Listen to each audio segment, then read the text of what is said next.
Mga kabady, magandang araw po sa inyo lahat dyan. Magandang araw din po sa ating mga OFW.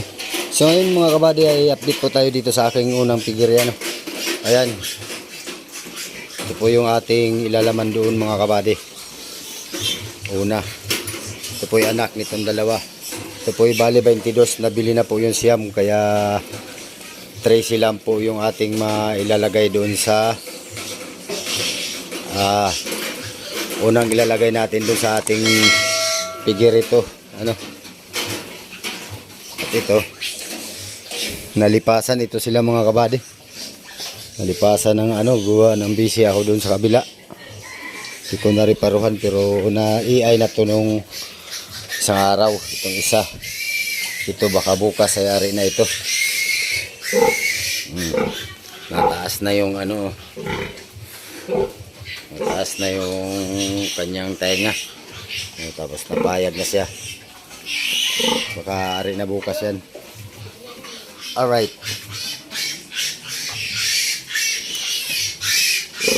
So yan ito po sila ay magwa 1 month mula walay So pinakain pa rin nila ay pre-starter.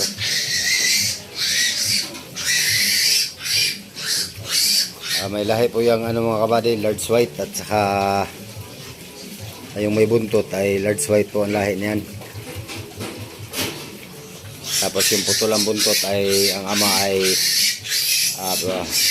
white durok. Yan. At ito naman yung ating 13 piraso. Yan iwawala ito sila mga 23. 13 piraso po ito mga kabady. At ito naman yung ating 16 sana kaso nawala yung isa. Sobrang liit kasi. Hindi dyan.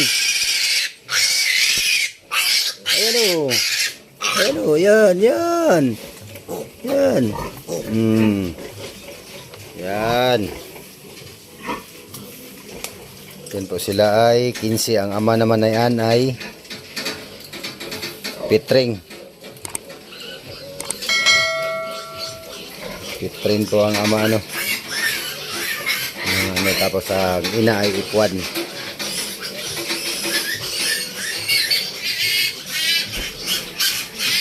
Pinsi po piraso yan mga kabady. Yan din po yung ilalaman natin dyan doon mga kabady. Isusunod natin doon sa isa doon. Ang kaso lang dito maraming nakiusap ng inahinin. Kaya hindi po natin ito malalagay doon lahat. Bali sila po ay 4 days. Wala na, nagtayo na. 4 days old sila mga kabady. Nanganak sila nung asiti. Ngayon ay 5 days old na pala. 7, 8, 9, 10, 11, 12. 5 days old na nga pala mga kabady sila.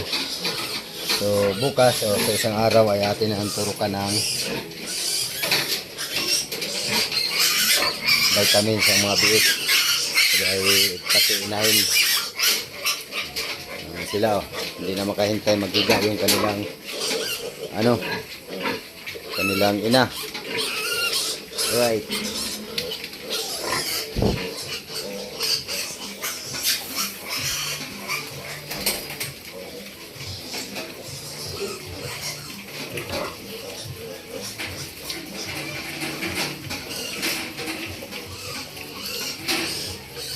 Pre-starter pa ang kinakain mga kabady.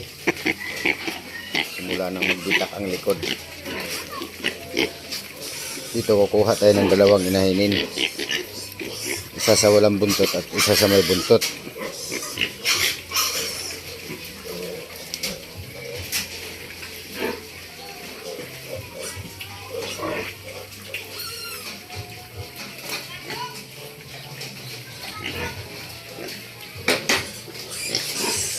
So, may mga plastic mga kabady lagyan natin ng mga plastic ng mga tagiliran para Pag nag-ulan, pag malakas ang hangin, atin lang ibababa ano.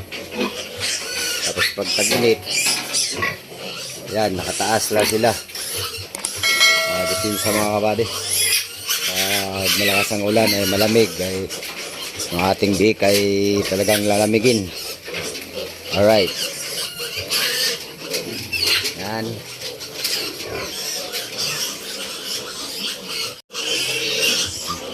Ito nakapisto, papistuin nyo muna inan nyo.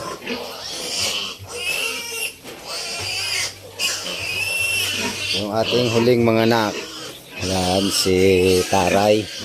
Kahulihan siyang mga anak. Ito ngayong 15, 16 ang anakan nito mga kabady. So maliit ang tiyan. Pare ko ito ang kaunti ang anak ngayon mga kabady. So ngayong anakan ng ating mga inahin mga kabady ay lahat po tayo pasok sa 10 pataas ano. Doon sa huli ay 11 ang anak, kaso lang nabawasan ng isa kasi naibsa ng didi yung ng gatas yung kanyang didi. So meron din po sanang isang ano ay namalaya natin yung isa ay nanghina na. Ay yung pala ay wala, yung kanyang didi ay walang gatas. Ayan, ay ito ginatas natin. So kaliitan siya, wala pang kalahati doon sa kapatid. Yan.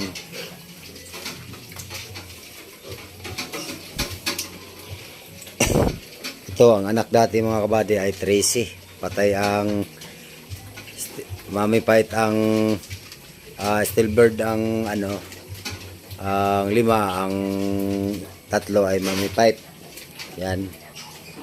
So ngayon Tracy uli, buhay lahat. Yan. Tapos ito naman yung anak dati ay 7. Ito lang ang anak dito dati. Ngayon may 16. Nawala naman ang isa. Kaya sila ay 15 lang tira sila. So mga kabady, update lang po tayo dito ano. Yan. Maraming salamat sa panonood. At mag-ingat kayo dyan. God bless po sa inyo. Bye-bye po.